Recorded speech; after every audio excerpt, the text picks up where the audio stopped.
الفائزين برضا الله. أعوذ بالله من الشيطان الرجيم. بسم الله الرحمن الرحيم. وقاتلوا في سبيل الله الذين يقاتلونكم ولا تعتدوا إن الله لا يحب المعتدين. يا ربي بالمصطفى بلغ مقاصدنا واغفر لنا ما مضى يا واسع الكرم. مولاي صل وسلم دائما أبدا على حبيبك خير الخلق كلهم.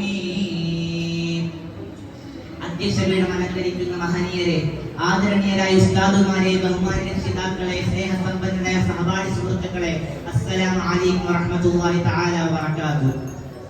ലോകമെങ്ങും അശാന്തിയുടെയും അസഹ്നതയുടെയും പുകപടലങ്ങൾ നിറഞ്ഞ വർത്തമാനകാല സാഹചര്യത്തിൽ ലോക സമാധാനത്തിന്റെയും മാനസിക മൂല്യങ്ങളുടെയും ദിശാനിർദ്ദേശകനായ അഷ്റഫുൽ ഖൽഖ് ത്വാഹ റസൂലുള്ളാഹി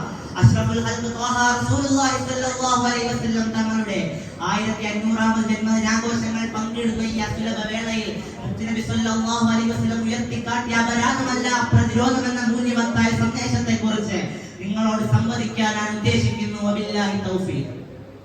ഇസ്ലാമിക ചരിത്രങ്ങളുടെ തങ്കത്താളുകൾ മറിക്കപ്പെടുമ്പോൾ ബദ്റിന്റെയും ഉഹദിന്റെയും ഹുദൈബിയയുടെയും ഉജ്ജ്വല ചരിത്രങ്ങൾ നമ്മുടെ മനോമുഖരങ്ങളിൽ കോരിത്തരിപ്പുണ്ടാക്കും. പ്രതിരോധങ്ങളുടെ അനിവാര്യ വേളകളിൽ ആയുധമെടുക്കാൻ ആവശ്യപ്പെടുമ്പോഴും അരുതായങ്ങളിൽ അറിയാതെ പോലും ആപതിക്കരുതെന്ന് ആവർത്തിച്ച സേനാ നായകന്റെ വീരചരിതങ്ങൾ നമ്മെ ഇരുത്തി ചിന്തിപ്പിക്കും. യുദ്ധക്കൊതിയെന്നും സ്ത്രീ തൽപരനെന്നും മദീനയുടെ മണവാളനെ കുറിച്ച് പേരെഴുതി നടത്തിയവർ അജയ്യനായ അമരക്കാരന്റെ അമാനുഷിക അടയാളപ്പെടുത്തലുകളെ കുറിച്ച് അറിയാതെ പോയത് കൊണ്ടല്ല, മറിച്ച് സൈനികത്തിന്റെയും ഫാസിസത്തിന്റെയും പാത്രത്തിന്റെ മിച്ചമെടുക്കാനും താൻ പോരായ്മകളുടെയും താന്തോന്നിത്തരങ്ങളുടെയും തനിയാവർത്തനം കൊണ്ട് മനുഷ്യ മനസ്സുകളെ തമസ്കരിക്കാൻ കച്ചകെട്ടി ഇറങ്ങി ഇരുട്ടിന്റെ കൂട്ടുകാരുടെ കാട്ടിക്കൂട്ടലുകളാണ്. എന്നാൽ സത്യമറിയുന്ന ചരിത്ര വായനകൾ തുറന്ന് കാട്ടുന്ന യുദ്ധതന്ത്രങ്ങളും തത്വ സമീപനങ്ങളും വർത്തമാന ലോകം മാതൃകയാക്കേണ്ടതുണ്ട്.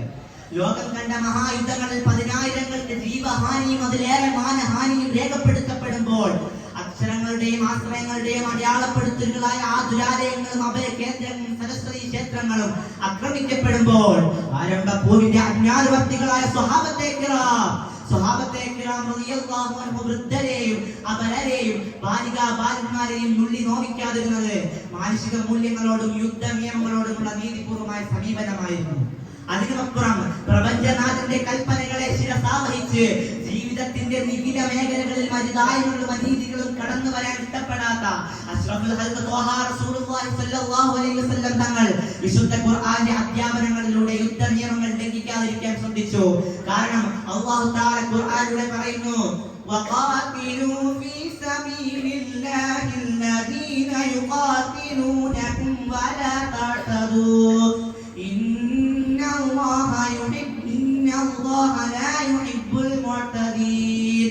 നിങ്ങളോട് യുദ്ധത്തിന് ഏർപ്പെടാൻ വരുന്നവരോട് നിങ്ങൾ ധർമ്മസമരം ചെയ്യുക, എന്നാൽ നിങ്ങൾ അതിൽ ലംഘിക്കരുത്. നിശ്ചയം അല്ലാഹു തആല അതിൽ ലംഘിക്കുന്നവരെ ഇഷ്ടപ്പെടുന്നവനല്ല. ചരിത്രത്തിന്റെ ഇന്നലകളിൽ നടന്ന കർബലയുടെ യുദ്ധക്കുറ്റങ്ങൾ സത്യവിശ്വാസികൾക്ക് ഒരു ഉൾക്കിടമാണ്. താത്താരികളുടെ കാട്ടിക്കൂട്ടലുകൾക്കൊടുവിൽ തകർന്നുവരുന്ന സാംസ്കാരിക പൈതൃകങ്ങളുടെ കണക്കെടുപ്പ് നമ്മെ അമ്പരിപ്പിക്കുന്നു. ഹിരോഷിമയിലും നാഗസാക്കിയിലും ദുരന്തം പേറുന്ന പിന്തലമുറക്കാർ എന്തു പിഴച്ചു? തങ്ങൾക്ക് ഈ ഗതി വന്നല്ലോ എന്ന് പരിതപിക്കാനല്ലാതെ അവർക്കാവില്ലല്ലോ.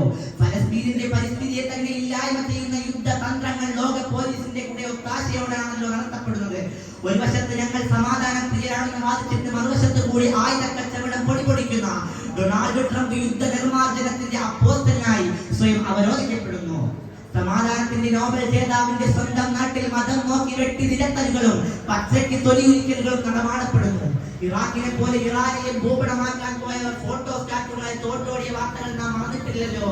ഇവിടെയെല്ലാം ലോകാധിപതി മുഹമ്മദ് മുസ്തഫ സല്ലല്ലാഹു അലൈഹി വസല്ലം തങ്ങൾ കാണിച്ചു തന്ന അനിവാര്യ വേളകളിൽ അനുവദനീയമായ യുദ്ധതന്ത്രങ്ങൾ നമുക്ക് അഭിമാനത്തോടെ ഓർത്തെടുക്കാം.